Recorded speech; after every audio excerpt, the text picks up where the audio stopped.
নমস্কার, বাঙালি ঘরকন্যা ব্লগে সবাইকে স্বাগত জানাই। ভীষণ গরম পড়েছে, তো গরমে হালকা পাতলা খাবার এখন খেতে হবে। ওর জন্য আজকে বানানো হচ্ছে সাদা আলু পটল পোস্ত করা হবে। তো পুরোটা আমি তোমাদেরকে দেখিয়ে দেব কিভাবে কি করেছি। চলো তাহলে রান্নাটা শুরু করা যাক। হ্যাঁ, তার আগে বলে দিই, আমার যারা নতুন বন্ধু আর পুরনো বন্ধু রয়েছে তাদেরকে সকলকে স্বাগত আজকের ভিডিওতে। তাহলে চলো কথা না বাড়িয়ে আজকে ভিডিওটা শুরু করা যাক। আমি এখানে লঙ্কা, পোস্ত আর টমেটোটাকে খুব ভালো করে বেটে নিচ্ছি।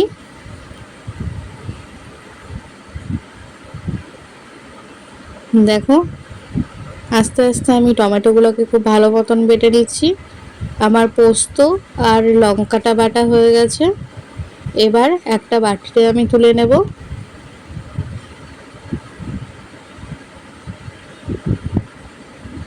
এবার কড়াইয়ের মধ্যে তেল গরম করতে দিয়ে দিলাম। তেলটা গরম হওয়া পর্যন্ত আমরা একটু অপেক্ষা করব। তেলটা গরম হয়ে গেছে, এবার আমি পাঁচফোড়ন দিয়ে দিলাম।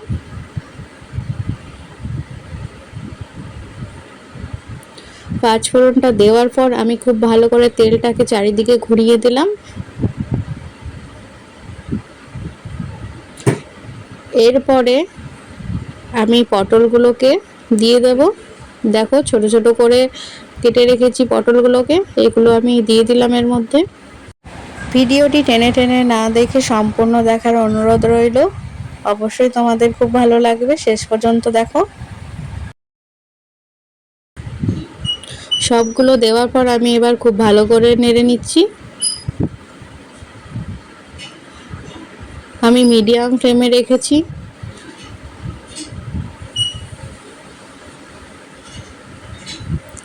আবারও খুব ভালো মতন আমি নেড়ে দিচ্ছি। দেখো, একটা কালার চলে এসেছে, ভাজার যে কালারটা সেটা আস্তে আস্তে চলে আসছে।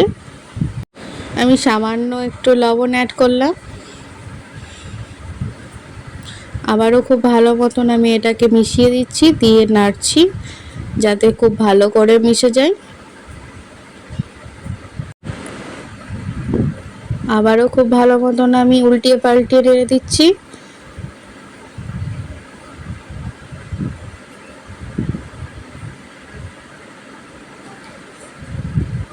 এটা একটু ভাজা ভাজা হবে।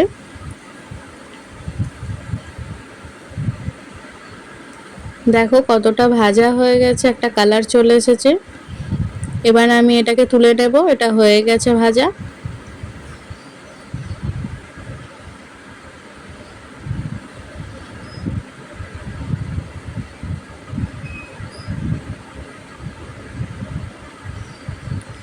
ওই তেলের মধ্যে আমি আলুগুলোকে দিয়ে দেব। ছোট ছোট করে কেটে রাখা আলুগুলো আমি এর মধ্যে দিয়ে দিচ্ছি। সমস্ত আলুগুলোকে আমি এর মধ্যে দিয়ে দিলাম।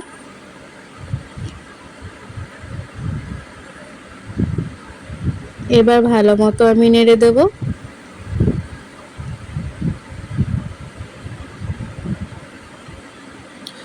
আমি এখানে কিছুটা নুন অ্যাড করলাম, দিয়ে আবারও খুব ভালো করে এটাকে মিশিয়ে দিচ্ছি। আমার যারা নতুন বন্ধু আছো, যারা নতুন ভিডিও দেখছো, যারা এখনো পর্যন্ত সাবস্ক্রাইব করোনি, তারা অবশ্যই সাবস্ক্রাইব করে বেল আইকনটা বাজিয়ে রেখো, যাতে তোমাদের কাছে আমার ভিডিওগুলো সবার আগে পৌঁছে যেতে পারে। দেখো আলুটাকে কিভাবে ভেজে নিচ্ছে আমি, ঠিক এইভাবে ভেজে নিতে হবে।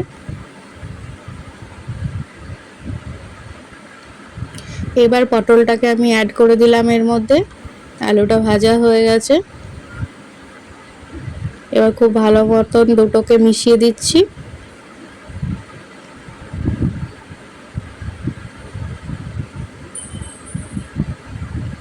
তারপরে এর মধ্যে আমি জল অ্যাড করে দিলাম।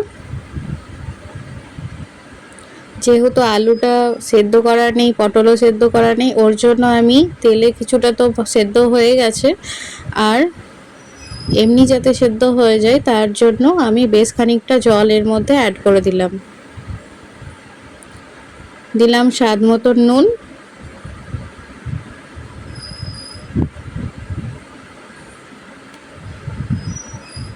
এবার দেখো এটা ফুটছে, আমি 10 মিনিট মতন এটাকে সেদ্ধ হতে দেব। 10 মিনিট পর আমি তোমাদেরকে দেখাচ্ছি। 10 মিনিট হয়ে গেছে, আমি এর মধ্যে বেটে রাখা পোস্ত, টমেটো আর কাঁচা লঙ্কা আমি এর মধ্যে দিয়ে দিলাম। দিয়ে এবার সমস্তটাকে আমি খুব ভালো মতন মিশিয়ে দেব।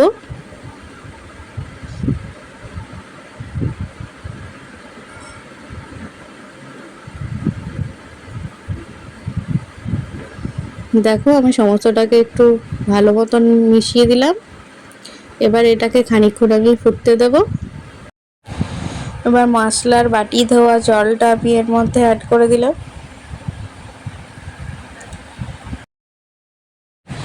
যেহেতু পোস্তটা দিয়েছি আর অনেকটা জল রয়েছে, ওর জন্য আমি কিছুক্ষণের জন্য এটা ফুটিয়ে নেব যাতে জলটা অনেকটা কমে যায়।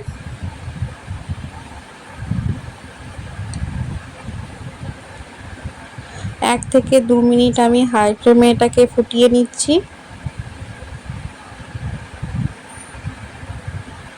তারপরে আমি দমটা কমিয়ে দিয়েছি।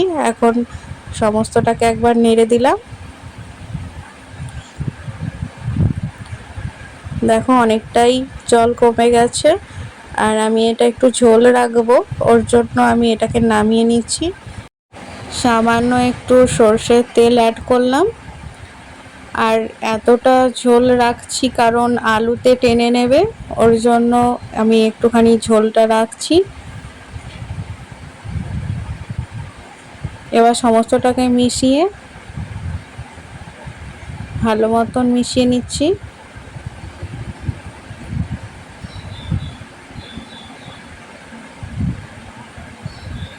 দেখো কতটা গাঢ় হয়ে গেছে। এবার আমি এটাকে আস্তে আস্তে ঢেলে নিলাম।